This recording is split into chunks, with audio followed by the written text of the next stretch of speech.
नमस्कार, मैं शंभू कुमार सिंह और आप देख रहे हैं नेशनल दस्तक। बहुत सारी खबरें हैं लेकिन एक बात की संतुष्टि है कि सोशल मीडिया ने इस देश में बहुत बड़ा बदलाव किया है। बहुत बड़ी ताकत आई है उन लोगों के पास जिनके पास टीवी और अखबार नहीं था और जिनके मुद्दे को इग्नोर किया जाता था। आज मध्य प्रदेश की राजधानी भोपाल में सबसे बड़ा ओबीसी का धरना प्रदर्शन हुआ। पूरे मध्य प्रदेश से जुटे एससी एसटी ओबीसी के लोगों ने घेराव किया सीएम का और वहाँ जो 27% आरक्षण है उसको इम्प्लीमेंट करने की मांग की, जो अब तक मध्य प्रदेश में नहीं मिल रहा है। लेकिन उतना ही नहीं, आज दिल्ली में भी ओबीसी के नीट में आरक्षण को लेकर लोगों ने मांग की और जिस तरह से सोशल मीडिया पर लगातार नीट रिजर्वेशन को लेकर मांग उठ रही थी, नेशनल दस्तक जिस तरह से आप तक खबरें पहुंचा रहा था उसका इम्पैक्ट देखिए। स्टालिन जिस तरह से लड़ रहे थे, भले ही लोग सड़कों पर न निकले हो, लेकिन सोशल मीडिया के दम पर प्रधानमंत्री ने एक हाई लेवल मीटिंग बुलाई है। वैसे Tamil Nadu high court, Madras high court ने साफ साफ कह दिया था कि इसको आपको लागू करना पड़ेगा, उसका फैसला था। सरकार उसको टाल बटोल कर रही थी। अब प्रधानमंत्री मोदी ने एक बैठक की है जिसमें धर्मेंद्र प्रधान, जो ओबीसी के शिक्षा मंत्री हैं, ओबीसी कैटेगरी से आते हैं, हेल्थ मिनिस्टर, इन सबको कहा गया है कि इकोनॉमिक वीकर सेक्शन, जो सुदामा आरक्षण है वो, गरीबी रेखा के आधार पर जो आरक्षण है वो, और ओबीसी के आरक्षण को जो नीट में, नीट पीजी में जो आरक्षण है, एमबीबीएस में आरक्षण है, उसको लागू करने पर बात की जाए। अभी लेकिन फैसला नहीं हुआ, अभी इस तरह की बातें आ रही है। तो इसका श्रेय आपको मिलना चाहिए स्टालिन को, सबसे ज़्यादा श्रेय दीजिए, जो लगातार तमिलनाडु में इसकी लड़ाई लड़ रहे थे। तो ये सबसे बड़ी खबर थी। लेकिन सबसे ज़्यादा मुझे इस बात की खुशी है कि ओबीसी समाज जो है वो लगातार जागरूक हो रहा है और आज भोपाल में, दिल्ली में और सोशल मीडिया पर अपने आरक्षण के अधिकार को लेकर वो लगातार सजग हो रहे हैं। कुछ और टीवी अखबार से जो बड़ी खबरें वो मैं बता दूं।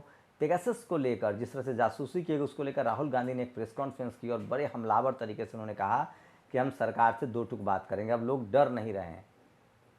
दिल्ली में एक बड़े अधिकारी, दिल्ली पुलिस कमिश्नर की नियुक्ति है, उसको लेकर भी खबर बताऊंगा क्या है झोल।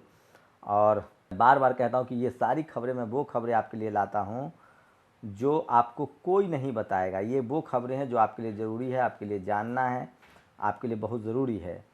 और ये देखिए, ये एक बड़ी खबर बता रहा हूँ कि किस तरह से तेजस्वी की सरकार से दो मांग, विधायकों से मारपीट और जातीय जनगणना पर तेजस्वी यादव ने धरना प्रदर्शन किया है और विधानसभा में, और उन्होंने मांग की है कि जातीय जनगणना की जाए। और जातीय जनगणना को लेकर दैनिक भास्कर ने अब आंदोलन शुरू कर दिया है।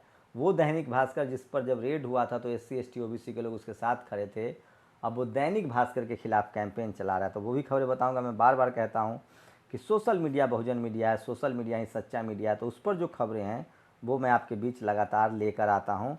और उसमें सबसे बड़ी खबर मैं आपको बता रहा हूँ। देखिए ये वीडियो, देखिए ये ओबीसी महेंद्र लोधी ने शेयर किया है। ओबीसी के लोगों ने आज भोपाल, जहाँ सब जो प्रयोगशाला है आरएसएस की, जहाँ सबसे ज़्यादा लंबे समय तक बीजेपी रही है, वहाँ ओबीसी को 27% आरक्षण नहीं, इसलिए उन्होंने उसका घेराव किया है। और ये तस्वीर दिल्ली की है। दिल्ली में भी शिक्षा मंत्रालय के सामने लोगों ने नीट में आरक्षण के लेकर जो है वो घेराव किया है। तो ये बड़ी खबर है। और ये देखिए, आज कृषि से जुड़े काले कानून को रद्द करने को लेकर बीएसपी, उसके बाद आपको बता दें कि श्रोमणी अकाली दल और जो हनुमान बेनीवाल हैं, उन्होंने प्रदर्शन किया है संसद के अंदर। तो ये एक बड़ी खबर थी जो मैं आपको बता रहा था। और लगातार मैं कह रहा हूँ कि सोशल मीडिया ही सच्चा मीडिया है, सोशल मीडिया ही बहुजन मीडिया है। तो ओबीसी आंदोलन जो है वो लगातार अपने उफान पर है। और ये देखिए वीडियो दूसरे विंडो में, मराठा समुदाय ने किस तरह से बीजेपी के पोस्टर्स फाड़ दिए हैं। और उससे भी बड़ी खबर बता रहा हूँ, 11 लाख करोड़ रुपए हम जैसे लोगों के लिए 10,000, 5,000, 5 लाख, 10 लाख पर इनकम टैक्स का रही है नोटिस। मित्र उद्योगपतियों के 11 लाख करोड़ रुपए को खाते बट्टे में मोदी सरकार ने पिछले 7 सालों में डाला है। गिरीश मालवीय ने लिखा है।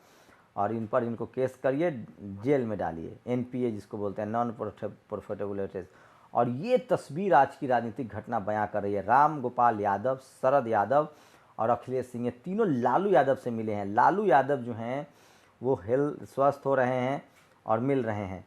और ये देखिए, ये तस्वीर देखिए, ये तस्वीर अमित शाह जो कर्नाटक में जो बी एस येदियुरप्पा को हटाकर एसआर बोम्मई के बासवराज बोम्मई जो है वो वहाँ के चीफ मिनिस्टर होंगे। ये एस.आर. बोम्मई के पुत्र हैं। पहले जनता दल के वो नेता थे और ये सोचिए बीजेपी में वंशवाद नहीं है। तो ये बहुत ही तस्वीर है। और ये देखिए अनीस कनौजिया, जिसकी जातीय हिंसा में अनीस कनौजिया नाम का एक सरकारी कर्मचारी थे, उन्होंने इंटरकास्ट मैरिज की थी। वो शेड्यूल कास्ट से थे, कनौजिया समाज से थे और उन्होंने ब्राह्मण समाज की लड़की से शादी की थी। उनकी हत्या कर दी गई सरेआम गोरखपुर में 21वीं सदी के भारत में, राम राज्य वाले भारत में जहाँ शंभू का वध हुआ था। समाजवादी पार्टी के नेताओं ने वहाँ जाके मुलाकात की है। और ये देखिए सुनने में आ रहा है कि साहब जी ने 10-12 मंत्री हटाए। सबके फ़ोन टैपिंग से पता चला कि साहब को गाली दे सकते थे। जो पेगासस का मामला है, जो मंत्री हटाए गए हैं, उसमें कहा जा रहा है कि सब लोग मोदी जी से संतुष्ट नहीं थे, उनके बारे में बोलते थे। और ये तस्वीरें देखिए 2000 लोगों की गिरफ्तारी अब तक हो चुकी है भोपाल में। और आप सोचिए कि 3000 से 4000 पहले तक हमारे पुरखे इन शानदार घरों में रहते थे। उसके बाद कोई वैदिक असभ्यता आई जिसमें लोग घास फूस की झोपड़ी में रहते थे। झोपड़ी की सभ्यता वाले झोपड़ी में रहे होंगे, पक्के घरों में रहने वाले झोपड़ी में आसानी से तो गए नहीं होंगे। ये इतिहास का बड़ा प्रश्न है। हड़प्पा सभ्यता का पता मोहनजोदारो में स्तूप की खुदाई से चला था। हड़प्पा सभ्यता का पता मोहनजोदड़ो में स्तूप की खुदाई से पता है। मोहनजोदड़ो में स्तूप मिला ऐसा पढ़ाते हैं, जबकि हुआ ये कि स्तूप के नीचे खुदाई में मोहनजोदड़ो की बाकी अवशेष मिले। धोलावीरा, सोचिए मोदी जी 1990 में धोलावीरा की खुदाई शुरू हुई थी। मोदी जी ने कह दिया कि मैं 1960 के दशक में वहाँ गया था तो मैंने देखा था।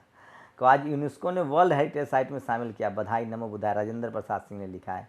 तो बुद्धमय भारत। और ये तस्वीरें अखबार देखिए, ये वेद प्रताप वैदिक और ये तमाम इनके जो लोग हैं ना, उन्होंने जातीय जनगणना के खिलाफ दैनिक भास्कर ने कैंपेन शुरू कर दिया, जिस दैनिक भास्कर के खिलाफ समर्थन में आप लोग खड़ा हो रहे थे।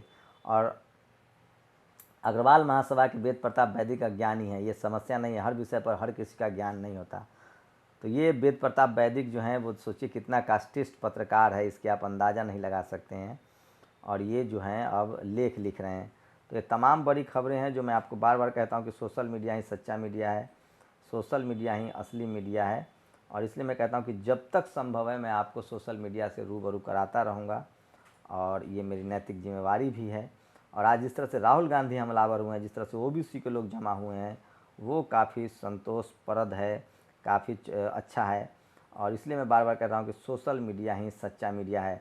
तो मुझे एक बात की खुशी है कि ओबीसी समाज में जिस तरह की जागरूकता आई है वो काबिल तारीफ़ है। और ये तस्वीरें बयां कर रही है कि अब ओबीसी समाज एकजुट हो रहा है और किसी भी तरह के जो अनकॉन्स्टिट्यूशनल है अपने संवैधानिक अधिकारों के लिए सजग हो रहा है।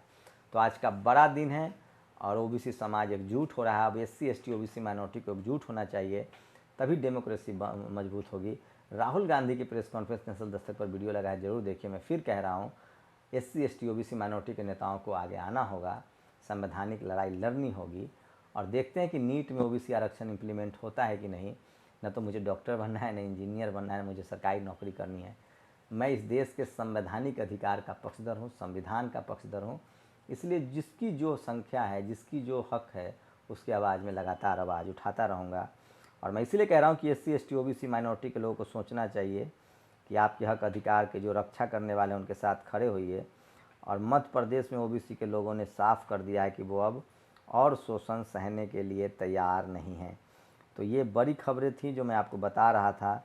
और सरकार के पास रिकॉर्ड नहीं कि सड़क पर कितने प्रवासी मजदूर मरे। सरकार के पास रिकॉर्ड नहीं कि नोटबंदी करके देश में कितना फ़ायदा हुआ। सरकार के पास रिकॉर्ड नहीं कि जीएसटी से कितना फ़ायदा हुआ। सरकार के पास रिकॉर्ड नहीं कि जन औषधि योजना में कौन सी दवाएं सस्ती हुई। सरकार के पास रिकॉर्ड नहीं है कि ऑक्सीजन की कमी से कितने लोग मरे। सरकार के पास रिकॉर्ड नहीं कि किसान वालों ने कितने शहीद हुए। सरकार के पास रिकॉर्ड नहीं कि पीएम केयर फंड में सारा पैसा कहाँ गया। सरकार के पास रिकॉर्ड नहीं कि विश्व बैंक द्वारा मिली सहायता राशि कहाँ गई। सरकार के पास रिकॉर्ड नहीं कि महामारी के दौरान कितने लोग बेरोजगार हुए।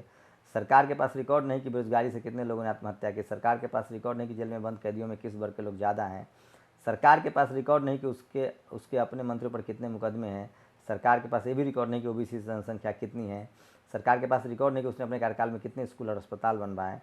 सरकार से भाषण अनुरोध करता हूँ कि वे बताएं उस पास किसके रिकॉर्ड हैं। तो सोचिए कि सरकार के पास ये भी रिकॉर्ड नहीं है कि पिछले 7 साल में कितने पैसे जो हैं वो देश से बाहर चले गए स्विस बैंक में। तो आप कल्पना कर सकते हैं कि किस तरह से। और ये वो शख्स हैं, देखिए अनीस चौधरी, यही है कनौजिया। जो आरएसएस के भी समर्थक थे, शाखा में जाते थे। ये फ़ोटो देखिए, लोगों ने शेयर किया है। और उन्होंने सिर्फ एक ब्राह्मण लड़की से शादी की, इसलिए उनकी हत्या हो गई। वो लोग अखंड हिंदू बनाने वाले लोग कब आएंगे वो उसका। और ये देखिए, भारत तस्वीर बोल रही है, बाकी सब ठीक है।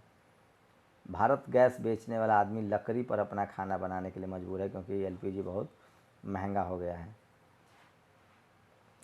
तो ये तमाम बड़ी खबरें थी। और कुछ और सोशल मीडिया पर जो पोस्ट है, मैं चाहता हूँ वो आपको पढ़ के सुनाऊँ, क्योंकि वो मेरे बहुत करीब हैं।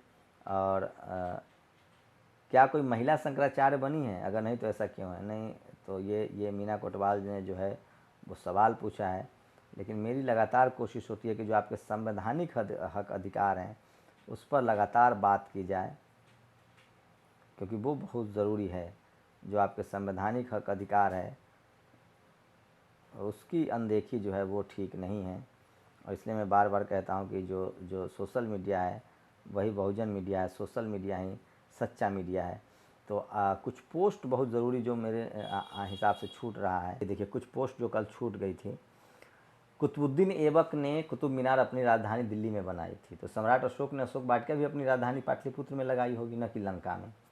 जीत निश्चित हो तो कायर भी लड़ सकते हैं। ये बहुत मारक पोस्ट है। मेरे क्लासमेट हैं, वो कपड़े की फैक्ट्री में काम करते हैं और लगातार बहुजन आंदोलन से जुड़े हुए हैं। जीत निश्चित हो तो कायर भी लड़ सकते हैं। बहादुर वे कहलाते हैं जिसकी हार निश्चित हो। ये हम लोगों ने झेला है जब हम लोग क्रिकेट खेलते थे। और ये कुछ पोस्ट थे जो मैं आपको बता रहा था। और सोशल मीडिया ही सच्ची मीडिया है। और 27 चैनल अंबानी के, 11 चैनल अडानी के, और हम निष्पक्ष खबरों की उम्मीद पाले हुए। अपनी प्रतिक्रिया जरूर दीजिए। और ओबीसी का ये वीडियो एक बार फिर से देखिए, भोपाल का वीडियो है। शुक्रिया। पुलिस ने बहुत सहयोग किया आपका, मेहरबानी कर करके ज्ञापन दीजिए, इस तरह की स्थिति मत क्रिएट करिए। ये देखिए, पुलिस जो है आपके साथ है, कृपया करके सहयोग करिए, इस तरह की स्थिति मत करिए आप लिए। नेशनल दस्तक की आपसे गुजारिश है कि अगर इसको बचाना चाहते हैं तो नेशनल दस्तक को सब्सक्राइब करने के लिए रेड कलर के सब्सक्राइब बटन को दबाएं, फिर बेल आइकन की घंटी दबाएं। नेशनल दस्तक को बचाने के लिए बहुत जरूरी है कि हर खबर को शेयर करें, लाइक करें, कमेंट जरूर करें।